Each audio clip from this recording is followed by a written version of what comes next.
Hello दोस्तों, कैसे हैं आप सभी। मैं अमित घटना चक्र के इस ऑनलाइन प्लेटफॉर्म पर आप सभी का स्वागत करता हूं। और 7 डे सीरीज के अंतर्गत हम लोग सामान्य विज्ञान के संबंध में जो भी महत्वपूर्ण तथ्य हैं उनकी यहां पर चर्चा करेंगे, जिसमें फिजिक्स, केमिस्ट्री और बायोलॉजी, इनके जो प्रमुख तथ्य हैं उनको हम लोगों ने यहाँ पर एक उसका संकलन तैयार किया है। और इस बात का ध्यान रखा है कि आपकी परीक्षा में वो अधिक से अधिक आपके लिए उपयोगी और सार्थक साबित हों। चर्चा करें यहां पर पहली मात्रक और इकाई की बात करते हैं। यूपीपीसीएस की परीक्षा में संभवतः हर वर्ष यहां से एक सवाल अवश्य रहता है। ठीक है, तो इसकी आवश्यकता क्यों पड़ी? आवश्यकता इसलिए पड़ी क्योंकि विभिन्न देशों में विभिन्न वस्तुओं और वस्तुओं को लेकर के, उनके मापन को लेकर के, विभिन्न वस्तुओं के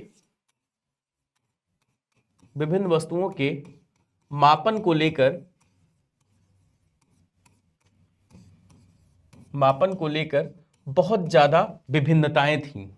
किसी देश में 990 ग्राम का 1 किलोग्राम हो रहा है, तो किसी देश में सेर चल रहा है, किसी देश में अढ़ैया चल रहा है। तो आवश्यकता थी कि एक इंटरनेशनली एक मानक जो है वो स्थापित किया जाए, जिसको सभी देश स्वीकार करें, और उसी प्रकार से राष्ट्रीय और अंतर्राष्ट्रीय दोनों स्तरों पर वस्तुओं का लेन देन किया जाए, उनका मापन किया जाए। क्योंकि सभ्यता जैसे जैसे आगे बढ़ती है वो जटिल होती जाती है, और उस समय आवश्यकता होती है नियमों की, कानूनों की, विनियमों की। ठीक है, इसी संदर्भ में यसाई मात्रकों का विकास किया गया। यसाई मूल राशियों और उनके मात्रकों का विकास, इसको बोलते हैं, यसाई का फुल फॉर्म है सिस्टम इंटरनेशनल।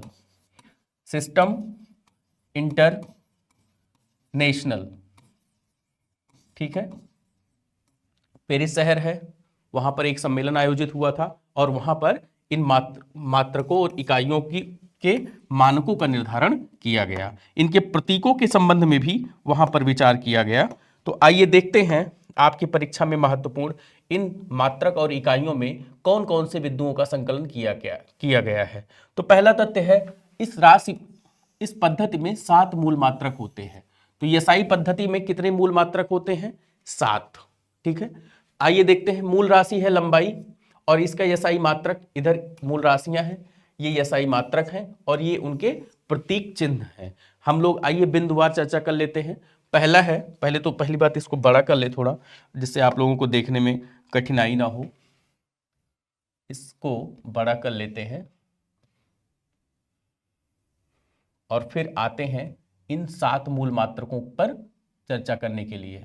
तो पहला मूल मात्रक है वो है लंबाई, और लंबाई का, जैसा कि आप लोग देख रहे हैं, इसका मात्रक है मीटर।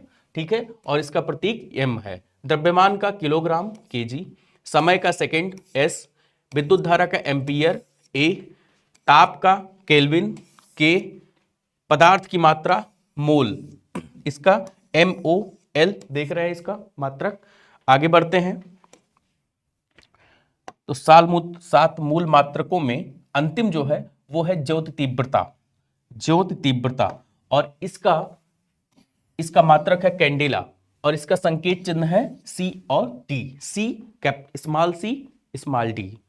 आगे बढ़ते हैं। विशिष्ट नामों एवं प्रतीकों वाले कुछ व्युत्पन्न मात्रक। अभी हमने बताया था कि कुछ मूल मात्रक थे, तो 7 मूल मात्रक थे, उसके बाद कुछ उनसे व्युत्पन्न मात्रक हुए हैं, उनकी चर्चा कर लेते हैं कि व्युत्पन्न मात्रक, उनके प्रतीक चिन्ह क्या क्या हैं।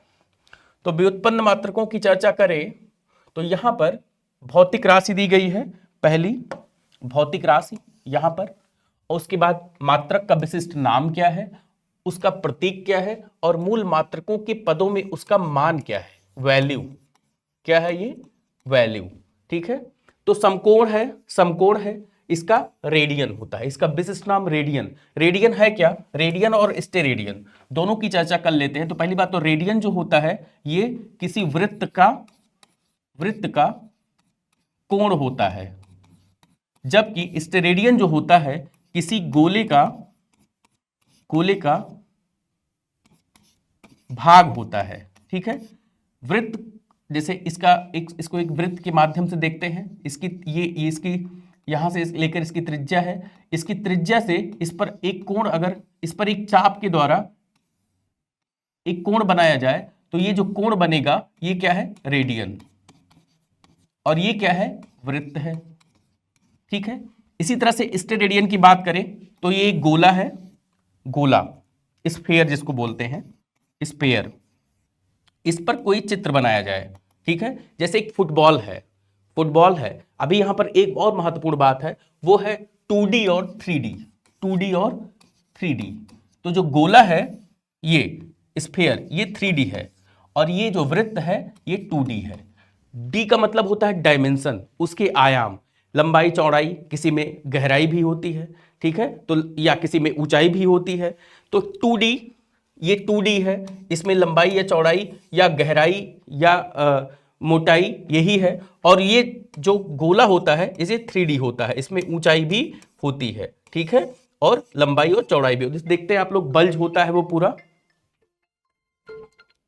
तो इस प्रकार से हम लोग देखते हैं कि रेडियन और स्टेरेडियन में क्या अंतर है। अगर इस फुटबॉल पर अगर एक चित्र बना दिया जाए, ठीक है, तो इस चित्र के विषय में अगर हम देखें, इस चित्र को यहां से काट के निकालें, तो यहां पर लंबाई चौड़ाई ऊंचाई तीनों होगा, ठीक है, लेकिन इस कोण के साथ कमोबेश ये स्थिति नहीं होगी। तो रेडियन और स्टेरेडियन के विषय में आप लोगों ने समझ लिया। मुझे लगा थोड़ा सा ये टेक्निकल है, इसलिए इसकी चर्चा आपसे कर दे। तो समतल, ये समतल कोण पर बनता है, जाहिर सी बात है। रेडियन मैंने बताया 2D होता है। 2D हम लोग, आंख हमारी क्या देखती है, 2D, लेकिन जब 2D और 2D ये दोनों एक दूसरे को इंटरसेक्ट करते हैं तो एक बीच में कोण बनता है, वो 3D होता है, ठीक है। इसलिए जब हम लोग ध्यान करते हैं आंख पे तो यहां पर फोकस करते हैं, और इसके माध्यम से हमारा ये 3D का विकास होता है, हमारा कंसंट्रेशन पावर भी बढ़ता है उससे। तो भौतिक राशि मूल मात्रकों में समतल कोण की बात आई, तो रेडियन उसका विशिष्ट नाम है, और उसका जो प्रतीक है वो है RAD। आप लोग देख रहे हैं RAD, ठीक है, और इसका मान क्या है, मीटर अपॉन मीटर, ठीक है। इसी तरह से स्टेरेडियन की बात करें, घन कोण, भौतिक राशि है घन कोण, इसका क्या था, समतल कोण। इसका जो विशिष्ट नाम है वो है स्टेरेडियन, और SR से इसको इंगित किया जाएगा, metre square upon metre square.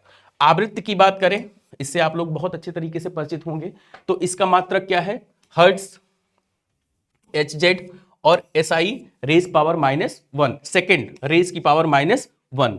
बल की बात करें तो न्यूटन है, N इसका प्रतीक है, और किलोग्राम मीटर इस S की पावर -2। प्रतिबल, दाब या प्रतिबल की बात करें, प्रतिबल का मतलब खिंचाव होता है, ठीक है। दाब को आप लोग जानते हैं, एकांक क्षेत्रफल पर लगाया गया बल, वो है दाब है। तो इसका विशिष्ट नाम पास्कल है, PA इसका प्रतीक चिन्ह है, किलोग्राम मीटर रेज की पावर -1, सेकेंड रेज की पावर -2। इसी तरह से ऊर्जा कार्य और ऊष्मा की बात आती है, तो इसका जो विशिष्ट नाम है वो है जूल, और ये J से इंगित किया जाएगा इसको, और kilogram metre square, second raise की पावर -2, ये इसका मापन चिन्ह है। इसी तरह से इस सूची बहुत लंबी है, और मैं अपेक्षा करूंगा कि आप लोग स्वयं इस कार्य को करें। इसी तरह से विद्युत आवेश की बात देखें, विद्युत आवेश की बात करते हैं, इसको बोलते हैं इलेक्ट्रिक पोटेंशियल, ठीक है।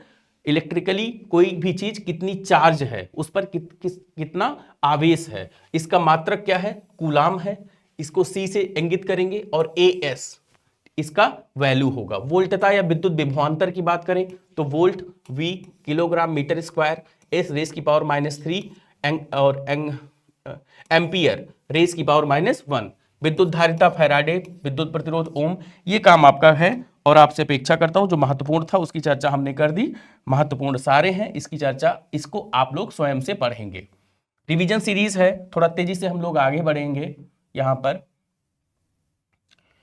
आइए देखते हैं अगला तथ्य, विद्युत चालकता है, सीमेंस है, चुंबकीय फ्लक्स वेबर, चुंबकीय फ्लक्स का घनत्व टेस्ला, टेस्ला से आप लोग बहुत अच्छे तरीके से वाकिफ होंगे, विश्व के सबसे अमीर आदमी की ये महत्वपूर्ण कंपनी है, समझिए ये कंपनी ही सबसे अमीर है। प्रेरकत्व की हेनरी, ज्योति फ्लक्स की ल्यूमेन, प्रदीप्ति घनत्व की लक्स, एक radio nuclide becquerel BQ, S raise की पावर -1, अवशोषित विकिरण की ग्रे है GY m², S रेज की पावर -2। इस तरह से पूरी सूची जो है हमने यहां पर आपके लिए संकलित की है। यसाई मूल मात्रकों के पदों में व्यक्त कुछ व्युत्पन्न मात्रक, ठीक है, आइए इसकी चर्चा करते हैं। इन पदों में जो व्यक्त व्युत्पन्न मात्रक है उनकी चर्चा अगर करें तो व्युत्पन्न राशि मात्रक यहां पर दी गई है, और यहां पर मूल मात्रकों के पदों में व्युत्पन्न कौन कौन से हैं। तो क्षेत्रफल की बात करें तो उसका मीटर स्क्वायर हो जाएगा, आयतन की बात करें तो मीटर क्यूब हो जाएगा, चाल या बेग की बात करते हैं तो मीटर रेस सेकेंड रेस की पावर -1, ये रेस की पावर जो -1 है वास्तव में 1/2 है, ठीक है।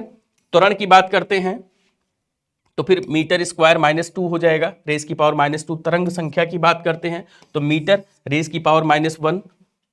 आगे बढ़ते हैं और देखते हैं अगला तथ्य कौन सा है।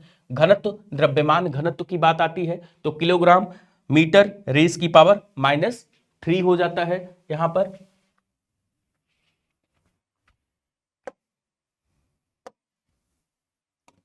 इसी तरह से पृष्ठ घनत्व की बात करते हैं तो किलोग्राम मीटर रेस की पावर -2। विशिष्ट आयतन की बात करें तो मीटर क्यूब किलोग्राम रेस की पावर -1। इस प्रकार से पूरी सूची यहां पर दी गई है, ठीक है। अपेक्षा करते हैं कि आप लोग इसको भी देख लेंगे, प्रमुख की चर्चा हमने कर दी है यहां पर। बढ़ते हैं अगले तथ्य की तरफ। रिवीजन सीरीज को रिवीजन की तरह ही हम लोग लेने का प्रयास करेंगे। तो गति, बल, त्वरण, संवेग, कार्य, शक्ति और ऊर्जा, अक्सर यहां से एक प्रश्न या दो प्रश्न आपके लिए बनता है। तो पहली बात तो इसके अंतर्गत जो विशिष्ट परिभाषाएं हैं उनको हम लोग देखेंगे। यांत्रिकी, मैकेनिक्स, जिसका हम लोग अक्सर नाम सुनते रहते हैं, तो ये क्या है? भौतिक विज्ञान की वह शाखा है जिसमें पिंडों पर बल लगाने से उन्हें विस्थापित करने पर उनके व्यवहार में होने वाले परिवर्तनों का अध्ययन किया जाता है। तो क्या है? भौतिक विज्ञान की एक शाखा है ये। पिंडों पर बल लगाने से या उन्हें विस्थापित करने से, डिस्प्लेस करने थे, डिस्प्लेस करने से, या फिर उस पर फोर्स इंपोज करने से, फोर्स इंपोज करने से, ठीक है, उनके व्यवहार में परिवर्तन आता है, ठीक है, उनके व्यवहार में परिवर्तन आता है, तो वो यांत्रिकी होते हैं। यंत्रों के द्वारा आप लोग जानते हैं मशीनें बनाई जाती हैं और मशीनों के द्वारा डिस्प्लेसमेंट या उसमें शक्ति पैदा करके विभिन्न कार्यों को संपादित किया जाता है, ठीक है। तो उससे जो व्यवहार में परिवर्तन आता है उसी को क्या बोलते हैं? यांत्रिकी कहते हैं। अगला अगर हम लोग तथ्य देखें तो भार के विषय में बात की है। भार वास्तव में कुछ नहीं है, हमारे ऊपर पृथ्वी के द्वारा लगाया गया गुरुत्वाकर्षण बल है, ठीक है। तो पृथ्वी किसी भी वस्तु को, व्यक्ति को जिस आकर्षण बल से अपनी तरफ खींचती है या अपनी तरफ जोड़े रखना चाहती है उसी को बोलते हैं भार। किसी वस्तु पर पृथ्वी द्वारा लगाया गया आकर्षण बल उस वस्तु का भार होता है। बात करें द्रव्यमान की तो द्रव्यमान और कुछ नहीं, सिर्फ किसी पदार्थ में उपस्थित, किसी वस्तु में उपस्थित, किसी पिंड में उपस्थित पदार्थ की मात्रा है, ठीक है। क्या है? पदार्थ की मात्रा। किसी वस्तु या पदार्थ के परिमाण को उस वस्तु या पदार्थ का मान कहते हैं। किसी वस्तु का द्रव्यमान प्रत्येक स्थान पर स्थिर रहता है, इसे यम से व्यक्त किया जाता है। गुरुत्वाकर्षण या किसी वस्तु का भार बदल सकता है लेकिन द्रव्यमान में परिवर्तन नहीं होता है। जैसे लोहे का एक पिंड है तो लोहे के विभिन्न पदार्थ से वो बना हुआ है, ठीक है, तो उसमें जो पदार्थ की मात्रा है वो हर जगह समान ही रहेगी। लेकिन अगर हम लोग ध्रुवों पर चली जाएं जहां पर जी का मान 9.8 है, वो सबसे अधिक होता है, ठीक है, तो वहां पर जो भार होगा वो विषुवत वृत्त पर नहीं होगा, क्योंकि विषुवत वृत्त पर गुरुत्वाकर्षण का बल सबसे कम कार्य करता है। इसीलिए जो हम लोग सैटेलाइट्स छोड़ते हैं, जो सैटेलाइट्स का प्रक्षेपण करते हैं अंतरिक्ष में, वो वहीं से करते हैं, विषुवत रेखा के नजदीक से करते हैं। क्यों? क्योंकि वहां से अंतरिक्ष में छोड़ने के लिए, क्योंकि पृथ्वी का गुरुत्वाकर्षण बल कम होता है तो पलायन वेग कम देना पड़ता है। कम पलायन वेग देने के लिए ऊर्जा की भी कम बचत होती है और आसानी से पिंड पृथ्वी की कक्षा को छोड़ भी देता है, लेकिन द्रव्यमान में परिवर्तन नहीं हो सकता है। तो इस प्रकार द्रव्यमान को m से व्यक्त किया जाता है। आगे बढ़ते हैं। वे राशियां जिनको व्यक्त करने के लिए दिशा एवं परिमाण दोनों की आवश्यकता होती है वे सदिश राशियां कहलाती हैं, ठीक है। तो सदिश और अदिश ये दो प्रकार, ये इन दोनों पर आपकी यूपीपीसीएस की परीक्षा में सवाल पूछा जाता है। ये अदिश हो गई, ये सदिश हो गई, जैसा कि नाम से ही लग रहा है। पहली बात तो इसमें परिमाण और दिशा दोनों है, परिमाण और दिशा दोनों है, सदिश, ठीक है।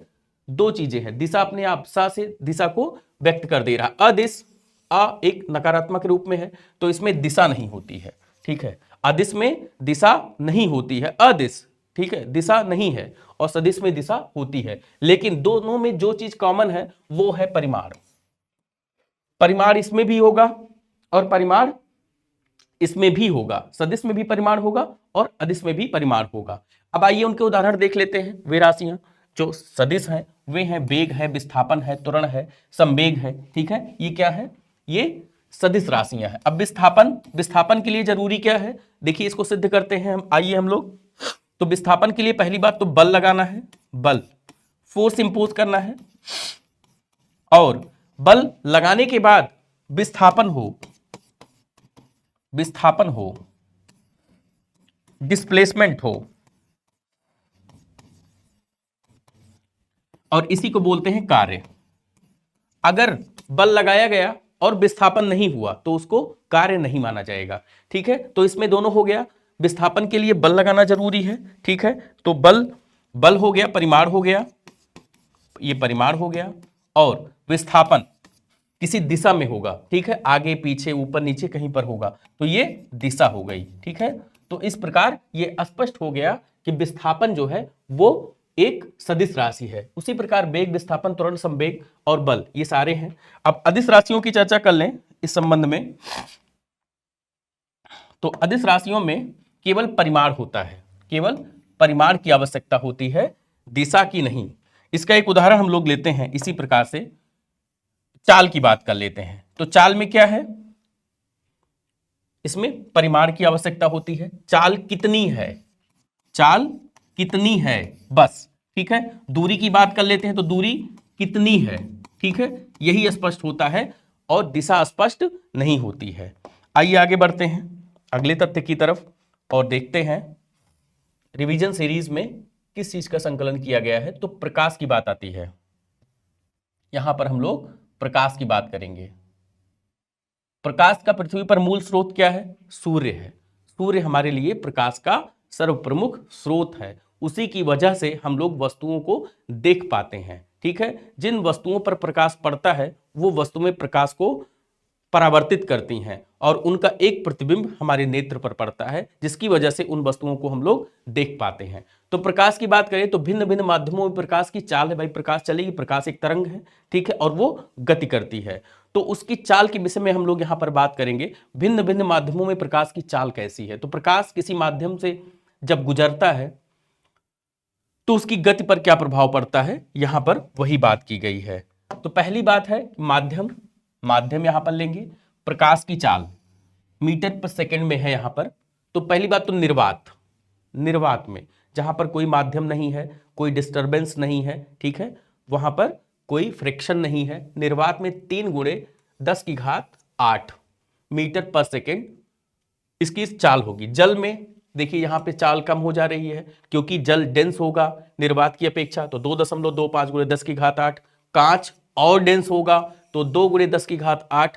हीरा और डेंस होगा तो हीरे में 1.24 गुणे 10⁸ मीटर पर सेकेंड ये प्रकाश की चाल होगी। इसको आप लोग याद रख लेंगे, इसका क्रम देख लेंगे कि निर्वात में पहले, फिर दूसरे जल पर, तीसरा कांच पर और चौथा हीरा में। ठीक है, आगे बढ़ते हैं।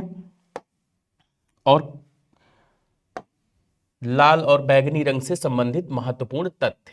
ठीक है, लाल और बैगनी रंग से महत्वपूर्ण कुछ तथ्य हैं जो आपकी परीक्षा के दृष्टिकोण से महत्वपूर्ण है।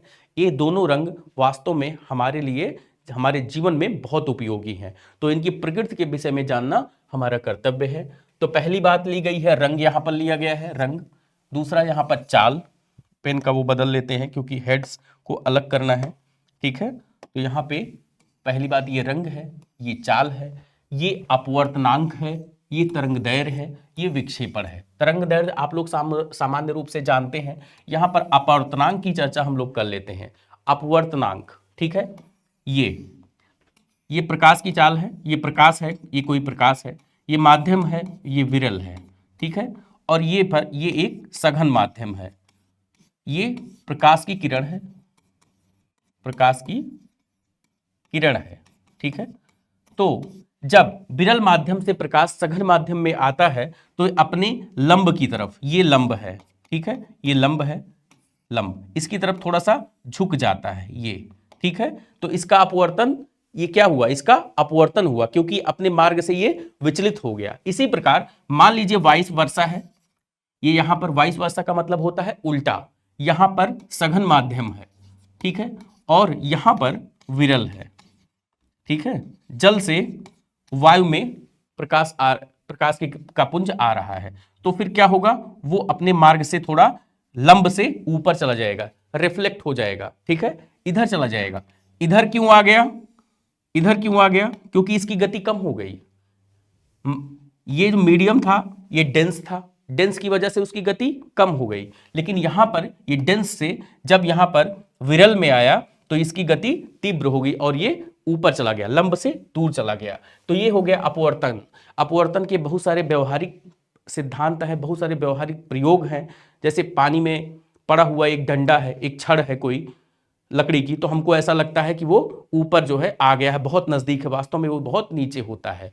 इसी तरह से तरंग दैर्ध्य की बात करते हैं। तरंग दैर्ध्य तरंग की गति होती है, ठीक है, लॉन्गिट्यूड और लैटिट्यूडनल होती है। विक्षेपण की बात आप लोग जानते हैं, कोई भी चीज विक्षेपित की जाती है, जब उसको फेंका जाता है तो वो परवलयित, पृथ्वी से फेंका जाता है तो परवलयितकार होती है, ऊपर या नीचे फेंका जाता है तो फिर वो उसकी जो चाल होती है वो अलग होती है। तो इस बिंदु पर अगर हम लोग चर्चा करें तो लाल रंग की, सबसे पहले लाल रंग के और बैगनी रंग की ही चर्चा हम लोगों को करना था।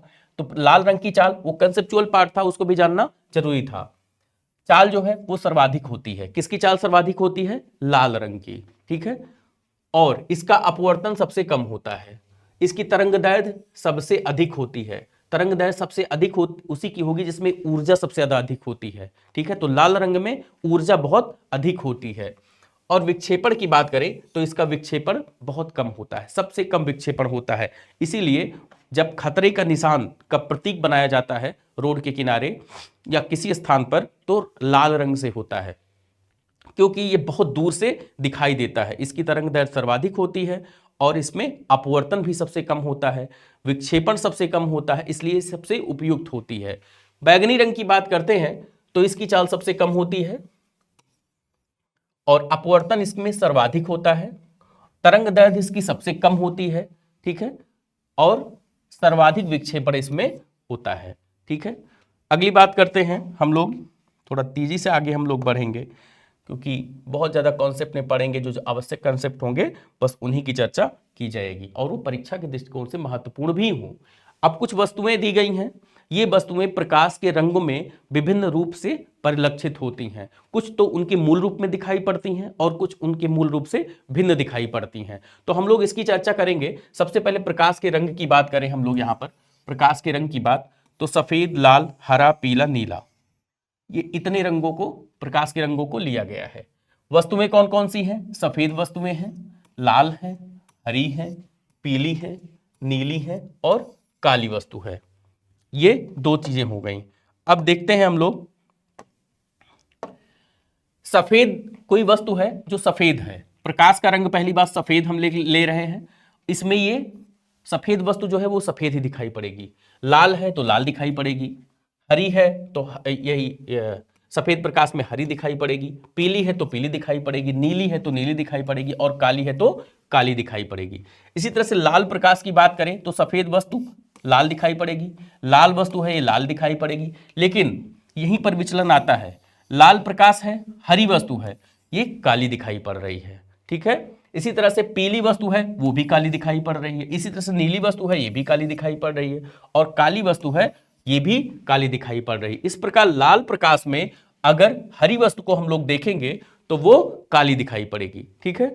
अगली बात करते हैं हरे रंग को लेकर के, तो हरा रंग सफेद वस्तु है तो हरी दिखाई पड़ेगी, अगर लाल वस्तु है, हरे प्रकाश में अगर लाल वस्तु है तो वो काली दिखाई पड़ेगी, हरी वस्तु है तो हरी दिखाई पड़ेगी, लेकिन पीली वस्तु है हरे प्रकाश में तो वो काली दिखाई पड़ेगी। इसी तरह से नीली वस्तु है तो वो काली दिखाई पड़ेगी, काली वस्तु है तो ये काली दिखाई पड़ेगी। इस प्रकार इस पूरी सूची को आप लोग आराम से बैठकर रिवाइज करेंगे, ठीक है।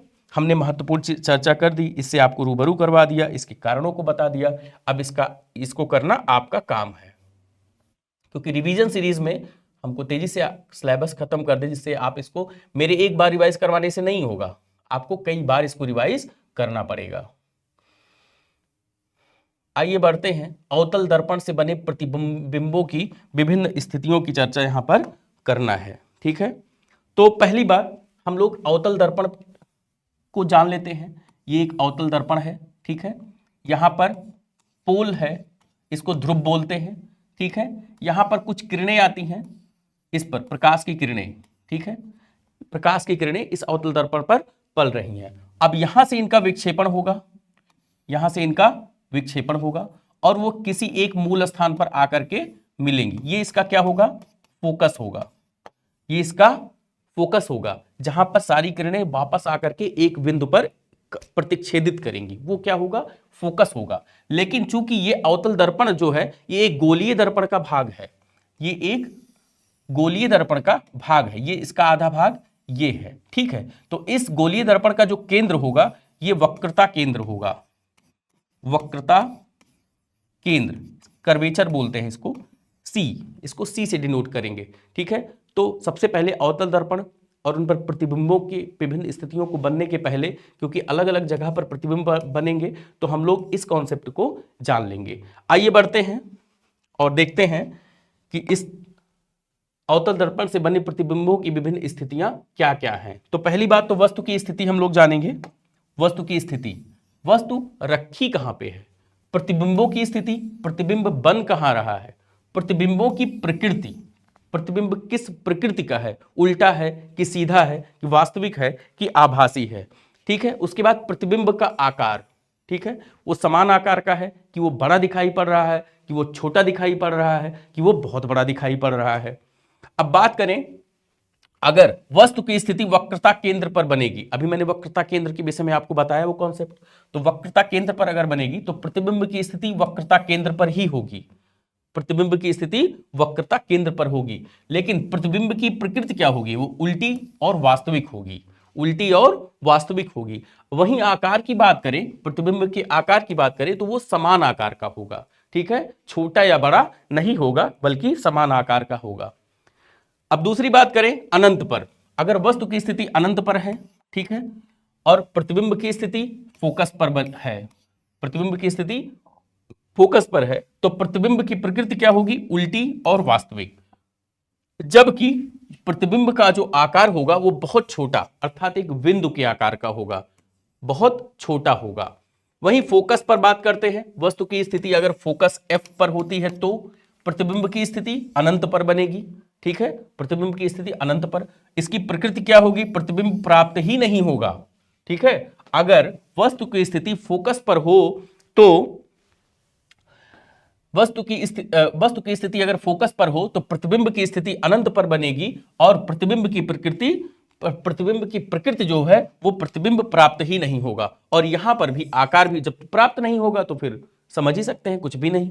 वक्रता केंद्र सी पर, अगर वस्तु की स्थिति सी पर हो, कर्वेचर पर, तो फिर वस्तु प्रतिबिंब की स्थिति फोकस और वक्रता फोकस पर होगी, फोकस और वक्रता केंद्र पर होगी, वक्रता केंद्र और अनंत के मध्य। अगर कोई वस्तु वक्रता केंद्र सी और अनंत इनफाइनाइट के बीच में है तो फोकस और वक्रता केंद्र के मध्य में उस वस्तु की स्थिति बनेगी, ठीक है। और इसका प्रतिबिंब की प्रकृति उल्टी और वास्तविक होगी, जबकि प्रतिबिंब का जो आकार होगा वो छोटा होगा, ठीक है। इस प्रकार अवतल दर्पण पर बनने वाले विभिन्न प्रतिबिंबों की प्रकृति को आपने देखा। और आगे क्या है, अभी और बिंदु हैं इसमें। इसी तरह से ध्रुव और फोकस के मध्य अगर वस्तु है, वस्तु की स्थिति ध्रुव और फोकस के मध्य में है तो फिर दर्पण के पीछे बनेगा, सीधा और आभासी होगा और इसका प्रतिबिंब काफी बड़ा होगा। वक्रता केंद्र और फोकस के मध्य में अगर वस्तु होगी तो वक्रता केंद्र और अगर होगी तो वक्रता केंद्र पर और उल्टा और वास्तविक बनेगा, उल्टा और वास्तविक बनेगा, लेकिन ये इसके अनंत के मध्य बनेगा। वक्रता केंद्र और उल्टा और वास्तविक अनंत के मध्य बनेगा और प्रतिबिंब का जो आकार होगा वो बड़ा होगा, ठीक है। इस प्रकार आपने देखा कि किस प्रकार अवतल दर्पण पर विभिन्न वस्तुओं की प्रकृति होगी। परीक्षा के दृष्टिकोण से वो भी महत्वपूर्ण है। सब कुछ जो यहाँ पर संकलित किया गया परीक्षा को ध्यान में रखते हुए ही किया गया है। कम समय में 7 डे सीरीज इसका नाम ही रखा गया है इसीलिए। अब दृष्टि दोषों की बात करते हैं हम लोग। आप आजकल देख सकते हैं, देखिए मैं भी चश्मा लगाया हुआ हूँ, हर तीसरा चौथा व्यक्ति बिना चश्मे के नहीं रह पा रहा है, क्योंकि उसको या तो निकट दृष्टि दोष हो जा रहा है या तो दूरदृष्टि दोष हो जा रहा है। ये इसका पर्यावरणीय प्रभाव भी है, इसका जनांकिकीय आनुवांशिक प्रभाव भी है, विभिन्न तरह के इसके कारण इसके लिए उत्तरदायी है। तो इस क्रम में यह आवश्यक हो जाता है, ये एक व्यवहारिक समस्या है, तो ये परीक्षा के दृष्टिकोण से और भी महत्वपूर्ण हो जाती है। तो दृष्टि दोष के प्रकार दिए गए हैं, दो तरह के दृष्टि दोष होते हैं, एक निकट दृष्टि दोष होता है और दूसरा दूर दृष्टि दोष होता है। निकट की वस्तुएं और दूर की वस्तुएं और निदान हेतु इसके कौन से उपाय किए जाएंगे। तो निकट दृष्टि दोष की बात करें तो निकट की वस्तुएं व्यक्ति को स्पष्ट देख सकता है, निकट की वस्तुएं स्पष्ट देख सकता है, लेकिन दूर की वस्तुएं स्पष्ट नहीं देख सकता है। तो इसके निदान के लिए क्या करेंगे, इसके निदान के लिए अवतल लेंस का इस्तेमाल करेंगे, अवतल लेंस का इस्तेमाल करेंगे। इस प्रकार निकट दृष्टि दोष के लिए अवतल लेंस का इस्तेमाल किया जाएगा। बात करते हैं दूर दृष्टि दोष की, तो इसमें जो निकट की वस्तुएं होंगी वो स्पष्टता नहीं दिखाई पड़ेंगी, वो स्पष्ट रूप से दिखाई नहीं पड़ेंगी, जबकि दूर की वस्तुओं को स्पष्ट रूप से देखा जा सकता है। और इसके निदान के लिए उत्तल लेंस की आवश्यकता होगी, कन्वेक्स और कनकेव लेंस। ठीक है, दो होते हैं, ये कनकेव है, ये कन्वेक्स है। कन्वेक्स में उभार होता है, ठीक है, उत्तल में उभार होता है। बढ़ते हैं अगले तथ्य की तरफ और चर्चा करते हैं ध्वनि की। ठीक है, ध्वनि, तो ध्वनि एक तरंग है और जो भी तरंग होगी उसकी एक चाल होगी, उसको चलने के लिए एक माध्यम की आवश्यकता होगी। तो ध्वनि को चलने के लिए माध्यम की आवश्यकता होती है, विभिन्न माध्यमों में, इसीलिए ध्वनि की चाल दी गई है और इसके लिए एक सामान्य टेम्परेचर रखा गया है 25 डिग्री सेल्सियस, क्योंकि ताप जो होता है यह भी ध्वनि को, इसकी गति को प्रभावित करता है। इसीलिए एक मानक जो है वो मान लिया गया है कि 25 डिग्री सेल्सियस पर विभिन्न माध्यमों में ध्वनि की चाल को हम लोग मीटर पर सेकंड में कैसे इंगित करेंगे। आइए देखते हैं हाइड्रोजन में, हाइड्रोजन H2, ठीक है, इसमें ध्वनि की चाल 1284 मीटर पर सेकंड होगी। वहीं हीलियम में 965 मीटर पर सेकंड, शुष्क वायु में जिसमें नमी कम हो 346 मीटर पर सेकंड, ऑक्सीजन में 316, सल्फर डाइऑक्साइड में 213 मीटर पर सेकंड। आगे देखते हैं,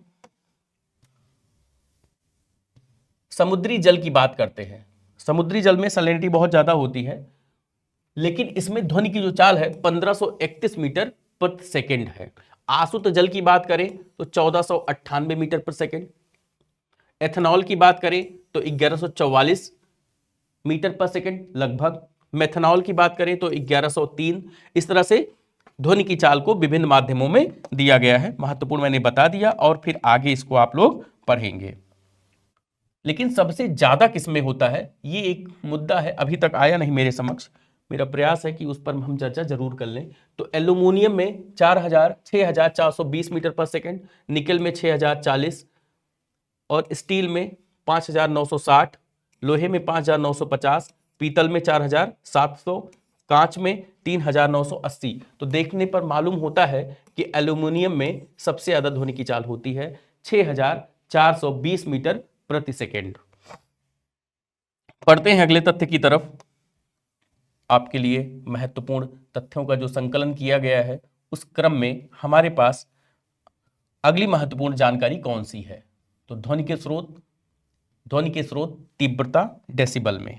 ये प्रश्न अक्सर पूछा जाता है परीक्षा में, कई वर्ष विगत वर्षों में पूछा भी गया है कि जो ध्वनि के प्रमुख स्रोत हैं और उनकी तीव्रता कितनी है। ठीक है, तो पत्तियों की सरसराहट, थोड़ी सी वायु चलती है तो पत्तियां आपस में ऐसे हिलती हैं या एक दूसरे से रगड़ती हैं, तो उसकी जो तीव्रता होती है डेसिबल में, ध्वनि की तीव्रता का जो मापन किया जाता है वो डेसिबल में किया जाता है। तो पत्तियों की सरसराहट से 20 डेसिबल की तीव्रता की आवाज होती है, फुसफुसाहट से 30, कमरे और शांत कार्यालय की ध्वनि 30-40 होती है, 40 डेसिबल। सामान्य बातचीत के समय जब हम लोग सामान्य रूप से एक दूसरे से बातचीत करते हैं तो वो 60 होती है।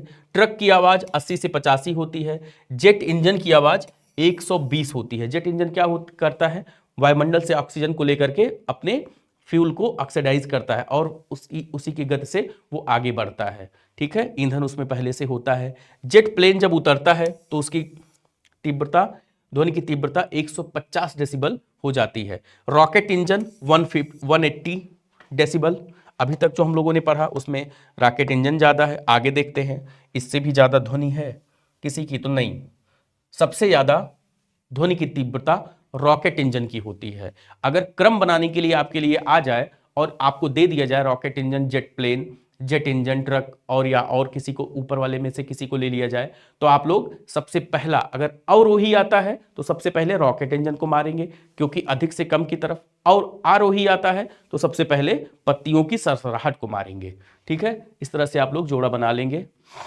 ऊर्जा की बात आती है। ऊर्जा क्या है? ऊर्जा क्या है? कार्य करने की जो शक्ति मिलती है हमें, वो ऊर्जा है। ऊर्जा का स्रोत कौन है? ऊर्जा को ना तो पैदा किया जा सकता है और ना ही उसको समाप्त किया जा सकता है। ऊर्जा का सिर्फ रूपांतरण हो सकता है। ठीक है, इसीलिए आइंस्टीन महोदय ने, इतने बड़े महान वैज्ञानिक, E बराबर mc² का फार्मूला दिया। ठीक है, कि ऊर्जा जब एक रूप से दूसरे रूप में स्थानांतरित होगी, अपना रूप परिवर्तित करेगी, तो जो द्रव्यमान क्षति होगी उससे जो ऊर्जा निकलेगी वही जो है वो उसकी क्षति होगी, वही C होगा, वही उसी को हम लोग कार्य रूप में ले पाएंगे। ठीक है, तो ऊर्जा जब एक रूप से दूसरे रूप में रूपांतरण करती है तो उसके लिए कुछ उपकरण होते हैं। ठीक है, कुछ उपकरण होते हैं जिनके द्वारा ऊर्जा का रूपांतरण हम लोग करवाते हैं। तो पहला हम लोग देखते हैं, कुछ उपकरण हैं, उन उपकरणों के नाम दिए गए। यहां ऊर्जा का रूपांतरण किस रूप में होगा? तो इलेक्ट्रिक पंखा है जिसको हम लोग चलाते हैं, उससे हवा लेते हैं। ठीक है, यहां पर भी लगा हुआ है। उसका ऊर्जा का रूपांतरण विद्युत ऊर्जा से यांत्रिक ऊर्जा में। ठीक है, यांत्रिक ऊर्जा की परिभाषा भी आप लोगों ने सुना था, पढ़ा था। जब वस्तु पर बल लगाते हैं, ठीक है, या उसमें विस्थापन होता है, तो फिर वो जो कार्य होता है वही यांत्रिक ऊर्जा होती है। तो इलेक्ट्रिक पंखा जो होता है विद्युत ऊर्जा को यांत्रिक ऊर्जा में परिवर्तित करता है, और उस ऊर्जा, यांत्रिक ऊर्जा के परिवर्तन से जो उसका उत्पाद होता है वो वायु को काटता हुआ पंखा जब चलता है तो उससे जो हवा निकलती है उसको हम लोग उपभोग करते हैं। ऐसे विद्युत बल्ब की बात करते हैं तो विद्युत ऊर्जा से ऊष्मा एवं दीप्ति ऊर्जा, मतलब जो हमें दिखाई देती है। विद्युत सेल की बात करें तो रासायनिक ऊर्जा से विद्युत ऊर्जा में इसका परिवर्तन होता है। मोमबत्ती की बात करें तो रासायनिक ऊर्जा से प्रकाश ऊर्जा में परिवर्तन होता है। ठीक है, इसी तरह से फोटो इलेक्ट्रिक सेल की बात करते हैं। फोटो इलेक्ट्रिक सेल जो कि आज बहुत ही पॉपुलर है, फोटो इलेक्ट्रिक सेल के द्वारा ही हम लोग सौर ऊर्जा का उत्पादन कर रहे हैं। तो फोटो इलेक्ट्रिक सेल की बात करें तो ये प्रकाश ऊर्जा से विद्युत ऊर्जा में बदलता है इसको। डायनेमो की बात करें, जिससे डायनेमो हमारे बड़े बड़े जो बांध हैं उनसे जो गिरने वाले पानी है वो डायनेमो के माध्यम से ऊर्जा का उत्पादन करते हैं, विद्युत का उत्पादन करते हैं। तो डायनेमो जब चलता है, उसके पंखे जब चलते हैं तो यांत्रिक कार्य करते हैं और उस यांत्रिक कार्य से विद्युत ऊर्जा का जनन होता है। लाउड स्पीकर की बात करें तो विद्युत ऊर्जा से ध्वनि ऊर्जा। इसी तरह सितार की बात करें तो यांत्रिक से ध्वनि ऊर्जा। स्टीम इंजन की बात करते हैं तो ऊष्मा ऊर्जा से यांत्रिक ऊर्जा। टरबाइन का चलना यांत्रिक ऊर्जा से विद्युत ऊर्जा। ये टरबाइन जो है ये डायनेमो से ही संबंधित है। प्रकाश संश्लेषण में क्या होता है? सौर ऊर्जा से रासायनिक ऊर्जा बनती है, भोजन बनता है पौधों का, जिसमें CHO होता है, कार्बन होता है, हाइड्रोजन होता है, ऑक्सीजन होता है, मैग्नीशियम होता है, पोटेशियम होता है। तो ये सब क्या है? रासायनिक ऊर्जा है। लेकिन सौर जो ऊर्जा जो है वो रासायनिक ऊर्जा नहीं है। ठीक है, विद्युत जनित्र की बात करें, इलेक्ट्रिक जनरेटर की बात करें तो यांत्रिक कार्य करके विद्युत ऊर्जा को हमें प्रोवाइड करवाता है। विद्युत मोटर की बात करें तो विद्युत ऊर्जा का उपयोग करके वो यांत्रिक कार्य करता है, यांत्रिक ऊर्जा के द्वारा हमारे ट्यूबवेल को चलाता है। ठीक है, जो मोटर होता है वो यांत्रिक कार्य करता है विद्युत की सहायता से, और उसका उत्पाद जो होता है वो ट्यूबवेल से निकलने वाला हमारे लिए सिंचाई का माध्यम जल होता है। इसी तरह से और आगे डीजल इंजन की भी बात की गई है। डीजल इंजन रासायनिक ऊर्जा से यांत्रिक ऊर्जा में बदलता है। इस प्रकार ये खंड जो है वो समाप्त हुआ। आगे देखते हैं प्रमुख वैज्ञानिक एवं उनके आविष्कारक। परीक्षा के दृष्टिकोण से ये तथ्य भी बहुत महत्वपूर्ण है। सभी 7 डे सीरीज का प्रमुख लक्ष्य ही यही है कि आपकी परीक्षा का हर पहलू उसमें शामिल किया जाए। ठीक है, तो देखते हैं महत्वपूर्ण आविष्कारक और उनके द्वारा खोजी गई जो वैज्ञानिक उपलब्धियां हैं। तो पहली बात तो खोज, और दूसरे वैज्ञानिक का नाम। जे थॉमसन है जिन्होंने इलेक्ट्रॉन की खोज किया। प्रोटॉन की खोज गोल्डस्टीन या रदरफोर्ड। ठीक है, दोनों का नाम आ सकता है आपसे प्रश्न में, तो आप लोग इसको ध्यान दे लेंगे। दोनों का नाम है, दोनों में से किसी एक का नाम रहेगा। दोनों का नाम दिया है तो आप लोग गोल्डस्टीन को मार दीजिएगा, गोल्डस्टीन नहीं तो रदरफोर्ड को मार दीजिएगा। न्यूट्रॉन की बात करें तो जेम्स चैडविक ने। परमाणु की खोज जॉन डाल्टन ने किया था। डाल्टन का परमाणु सिद्धांत भी है। अभी हम लोग रसायन जब पढ़ेंगे, केमिकल सॉरी केमिस्ट्री पढ़ेंगे तो केमिस्ट्री में हम लोग देखेंगे कि किस तरह से डाल्टन ने परमाणु का सिद्धांत दिया और फिर आगे चल करके बोरबरी वगैरह ने उसमें किस प्रकार से संशोधन किया। परमाणु बम की खोज ऑटो हान ने किया था, ऑटो हान ने किया था। आगे बढ़ते हैं, परमाणु की संरचना के बारे में देखिए, नील्स बोर और रदरफोर्ड, ठीक है, नील्स बोर और रदरफोर्ड, इन दोनों लोगों ने इसकी खोज किया। उसी तरह से गति विषयक नियम न्यूटन ने, आप लोग जानते हैं न्यूटन ने गति के जो 3 नियम दिए, ठीक है, यस बराबर ut half at square, ut half at square, yes बराबर u बराबर v प्लस टी। क्या क्या है, 3 सिद्धांत इन्होंने दिया है गति का। फार्मूले के रूप में तो मुझे नहीं याद है, बाकी मुझको याद है। अगला तथ्य देखते हैं, सॉरी, गति विषयक नियम न्यूटन ने दिया। रेडियोधर्मिता की खोज हेनरी बैकरल ने किया। रेडियम की खोज मैडम क्यूरी ने किया। तो गति विषयक नियमों की खोज न्यूटन ने किया, रेडियोधर्मिता की खोज हेनरी बैकरल ने और रेडियम की खोज मैडम क्यूरी ने।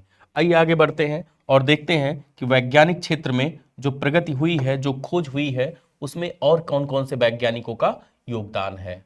तो देखते हैं इस श्रेणी में सबसे पहला नाम दूसरे साइड में किसका है। बहुत लंबी लिस्ट है। सापेक्षता का सिद्धांत बहुत ही प्रसिद्ध सिद्धांत है, ठीक है, वो ये सिद्धांत जो है इसी के लिए आइंस्टीन महोदय जो है, हालांकि इसके लिए नोबेल इनको नहीं मिला था, फोटोवोल्टाइक सेल के लिए मिला था, लेकिन ये सापेक्षता का सिद्धांत इन्होंने ही दिया था, अल्बर्ट आइंस्टाइन ने, कि प्रत्येक वस्तु जो है एक दूसरे के सापेक्ष गति कर रही है, ठीक है। विद्युत चुंबकीय प्रेरण का नियम की खोज फैराडे ने किया था। रमन का प्रभाव भारतीय वैज्ञानिक सीवी रमन ने दिया था, ठीक है। समुद्र, इसी रमन इफेक्ट की वजह से समुद्र नीला दिखाई पड़ता है अंतरिक्ष से। एक्स किरणों की खोज विल्हेम रॉन्जन ने किया था। ये कई बार यूपीपीसीएस की परीक्षाओं में और या विभिन्न राज्य लोक सेवा आयोगों की परीक्षाओं में पूछा जा चुका है। क्वांटम सिद्धांत मैक्स प्लांक का है। प्रकाश विद्युत प्रभाव अल्बर्ट आइंस्टीन का है, जिसके लिए इनको नोबेल मिला था। विद्युत आकर्षण के नियम के विषय में कूलाम ने बताया। फोटोग्राफी धातु में जी नीप्से ने बताया। फोटोग्राफी कागज में डब्ल्यू फॉक्स टालबोट ने बताया। फोटोग्राफी सेलुलाइड की खोज जॉन काबर्ट ने किया, ठीक है। इस प्रकार आपसे अपेक्षा करूंगा कि इस पूरी लिस्ट में वैज्ञानिकों के द्वारा जिन जिन चीजों की खोज की गई उनके विषय में आप लोग स्वयं पढ़ेंगे। आवर्त सारणी के विषय में आप लोग जानते हैं, मेंडलीफ ने, आपको यह जानना है कि नई आवर्त सारणी जो बनाई गई, जो उसको रिवाइज किया गया, जो उसमें बहुत सारे सुधार किए गए, उसको किसने बनाया। इसी तरह से विद्युत प्रतिरोध के नियम की बात करें तो जीएस ओम का नियम भी है प्रतिरोध के विषय में, ठीक है। तैरने वाले प्लवन, जो वस्तुएं प्लवन करती हैं, आर्किमिडीज ने उसकी खोज किया, ठीक है। जब उन्होंने एक पानी के टब में बैठे हुए थे, अचानक गिर पड़े और उसमें जो है उनको ज्ञान हुआ उस बात का कि वस्तुएं तैरती हैं क्यों और क्यों नहीं तैरती हैं, उसके पीछे निहित कारण कौन कौन से होते हैं, ठीक है। एक शब्द उन्होंने दिया था, मुझे याद नहीं आ रहा है, बहुत अच्छा वर्ड है वो। तापानिक उत्सर्जन के विषय में एडिसन ने बताया, ठीक है। ट्रायोड वाल्व के विषय में सर जे फ्लेमिंग ने बताया। ट्रायोड वाल्व के विषय में ली डी फॉरेस्ट ने बताया। नाभिकीय रिएक्टर की खोज एनरिको फर्मी ने किया। विद्युत अपघटन के विषय में फैराडे ने बताया। बेतार का तार मार्कोनी बहुत ही प्रसिद्ध है, कई बार हम लोग बचपन से इसको पढ़ते आ रहे हैं, मार्कोनी। डायनामाइट की खोज एल्फ्रेड नोबेल ने किया, ठीक है, जिनके नाम पर नोबेल का पुरस्कार हर वर्ष दिया जाता है। आइए बढ़ते हैं अगले तथ्य की तरफ। विश्व के विभिन्न देशों के वैज्ञानिकों के प्रमुख योगदान कौन कौन से रहे हैं, ठीक है। तो पहली बात तो उन वैज्ञानिकों का नाम दिया गया है। दूसरा, उनका प्रमुख योगदान या उनका आविष्कार क्या रहा है। R.A. मिलिकॉन की बात करें तो इलेक्ट्रॉन आवेश की माप जो है इन्होंने किया। अर्नेस्ट रदरफोर्ड परमाणु का नाभिक का निदर्शन इन्होंने बताया। नील्स बोर हाइड्रोजन परमाणु का क्वांटम निदर्शन। चंद्रशेखर अपने भारतीय वैज्ञानिक थे, ठीक है, अणुओं द्वारा प्रकाश का अप्रत्याशित प्रकीर्णन के विषय में बताया। लुइस विक्टर डी ब्रॉगली ने द्रव्य की तरंग की प्रकृति के विषय में बताया। भारतीय वैज्ञानिक मेघनाथ साहा ने ऊष्मीय आयनन के विषय में बताया। सत्येंद्रनाथ बोस, एसएन बोस भारतीय वैज्ञानिक थे, इन्होंने क्वांटम यांत्रिकी के विषय में बताया, उसकी खोज की, उसका आविष्कार किया। आगे वॉल्फगैंग पाउली ने अपवर्जन का नियम, ठीक है। एनरिको फर्मी ने नियंत्रित नाभिकीय विखंडन की खोज की। वर्नर हेजनबर्ग ने क्वांटम यांत्रिकी एवं अनिश्चितता सिद्धांत को बताया। पॉल डीरैक ने आपेक्षिकीय इलेक्ट्रॉन सिद्धांत क्वांटम यांत्रिकी के विषय में बताया। इसी तरह से एडविन हबल, हबल के नाम से एक टेलीस्कोप भी है अंतरिक्ष में, यूएसए का है। प्रसारी ब्रह्मांड, ठीक है, ब्रह्मांड के प्रसार के विषय में बताया एडविन हबल ने, ठीक है, कि जो पूरा ब्रह्मांड है इसके जितने भी ग्रह हैं, जितने भी आकाश गंगाएं हैं, जितने भी आकाश गंगाओं में सोलर सिस्टम्स हैं, जितने भी डार्क मैटर हैं, जितने भी ब्लैक होल हैं, वो एक दूसरे से दूर भाग रहे हैं, ठीक है, एक दूसरे से दूर भाग रहे हैं। इसी तरह से हिडेकी युकावा ने नाभिकीय बलों का सिद्धांत दिया, ठीक है, प्रोटॉन, न्यूट्रॉन और इलेक्ट्रॉन, ये तीनों आपस में किस तरह से एक दूसरे से बंधे हुए हैं, उसको बोलते हैं नाभिकीय बल। होमी जहांगीर भाभा अपने देश के वैज्ञानिक थे जिन्होंने कॉस्मिक विकिरण का सोपानी क्रम बताया, ठीक है। इस तरह से आप लोग इस लिस्ट को पूरा पढ़ेंगे। मैंने लगभग 2/3 से ज्यादा की चर्चा कर दी है। एस वेंट्रसेकर ने चंद्रशेखर सीमा दी, तारों की संरचना तथा विकास के विषय में बताया। सूर्य को इन्होंने मापक माना और सूर्य के आधार पर उससे जो अधिक बड़े तारे हैं और उनसे जो कम छोटे तारे हैं उनके विषय में बताया कि उनकी स्थिति कब क्या होगी, कब वे व्हाइट डॉर्फ होंगे, कब वो व्हाइट डॉर्फ हो जाएंगे, कब वो उनका मृत्यु होगी, तारों की मृत्यु कब होगी, ठीक है। तो उसको बोलते हैं चंद्रशेखर लिमिट। उसके विषय में विस्तार से चर्चा हम लोग आगे जब वो प्रसंग आएगा तब करेंगे, ठीक है। उसको बोलते हैं, अब चूंकि तथ्य आ ही गया है तो बता दें, उसको बोलते हैं रेड जायंट। रेड जायंट, जब कोई तारा मरने वाला होता है तो रेड जायंट की स्थिति में आ जाता है, ठीक है। और दूसरा क्या बोलते हैं, व्हाइट डॉर्फ, दूसरा व्हाइट डॉर्फ, ठीक है। इन दोनों तथ्यों को आप लोग जान लेंगे कि इस तथ्य को किसने दिया था। आइए बढ़ते हैं अगले तथ्य की तरफ और देखते हैं आपके लिए 7 डे सीरीज के अंतर्गत किसका संकलन किया गया। H T Townes maser laser, देखिए अभी वो सीरीज पूरी नहीं हुई है इसलिए इसको आप लोग पढ़ेंगे। गैलीलियो का गैलीली उनका पूरा नाम था, जड़त्व का नियम दिया, ठीक है। इसी जड़त्व के नियम ने ही न्यूटन को आगे, न्यूटन का जो प्रथम नियम है वो जड़त्व के नियम से ही संबंधित है। इसी ने उनको मार्गदर्शन दिया कि वो उसके विषय में, गति के विषय में आगे विचार करें और उन्होंने विस्तृत रूप से गैलीलियो के नियम का और प्रसार किया। क्रिश्चियन हाइगेंस है, प्रकाश का तरंग सिद्धांत दिया। आइजैक न्यूटन है, गुरुत्वाकर्षण का सार्वत्रिक नियम, गति के नियम, परावर्ती दूरदर्शक आदि के विषय में बताया। माइकल फैराडे ने विद्युत चुंबकीय प्रेरण के नियम के विषय में बताया। James Clerk, Maxwell, Henry Hertz हैं। जगदीश चंद्र बोस हैं, अपने देश के वैज्ञानिक हैं। अति लघु रेडियो तरंग केस्कोग्राफ, अक्सर ये प्रश्न पूछा जाता है कि जो वृक्ष होते हैं या जो वनस्पतियां हैं वो भी गति करती हैं। हम लोग क्लास 3rd 4th 5th या किसी में थे तभी ये चैप्टर आया था कि क्या पौधे गति करते हैं, इसको किसने बताया, इस पर एक कहानी बताई गई थी और उस समय जगदीश चंद्र बोस का पहली बार नाम सुना गया। तो लेकिन उस समय उस कक्षा में क्रेस्कोग्राफ का नाम नहीं आया था, ठीक है। तो जो ये लोग गति करते हैं, वनस्पतियां जो गति करती हैं उनको क्रेस्कोग्राफ से मापा जाता है, ठीक है। इसी तरह से मैरी स्क्लोडोस्का क्यूरी की बात की जाए तो रेडियम पोलोनियम की खोज किया इन्होंने, प्राकृतिक रेडियो एक्टिविटी का अध्ययन किया। अल्बर्ट आइंस्टाइन महोदय ने प्रकाश वैद्युत नियम, सापेक्षिकता का सिद्धांत दिया। विक्टर फ्रेंच हैस ने कॉस्मिक किरणों के विषय में बताया, ठीक है। इसका इन लोगों ने आविष्कार किया, खोज किया। अब रसायन विज्ञान की चर्चा, भौतिक विज्ञान आपका समाप्त हो गया, अब हम लोग रसायन विज्ञान की चर्चा करेंगे और इस चर्चा को हम लोग कल प्रारंभ करेंगे। बहुत बहुत धन्यवाद, आपने पेशेंस बना करके इस पूरे लेक्चर को सुना। बहुत बहुत धन्यवाद।